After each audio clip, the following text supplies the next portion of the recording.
அட ஆடியா?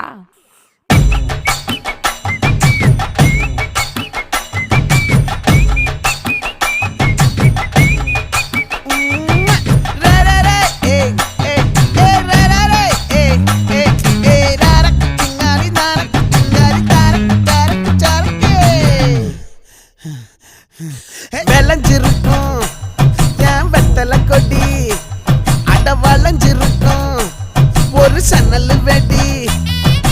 தோட்டா ஒரு கண்ணால தொலைஞ்ச ஒரு பொண்ணால வாக்கா இந்த வம்பால வல விரிச்சிட வந்தாளே. பார்த்து வளைச்ச தேக்கு ஓம் பட்ட உடம்பு சோக்கு, என்ன குத்தும் குறும்பு மூக்கு, கொஞ்சம் ஓய்வை கொடுத்து தாக்கு. என்னடி சித்திரமே இங்க நீ பத்திரமே, சொல்லுடி கட்டளை எத்தனை நான் செய்வேன்.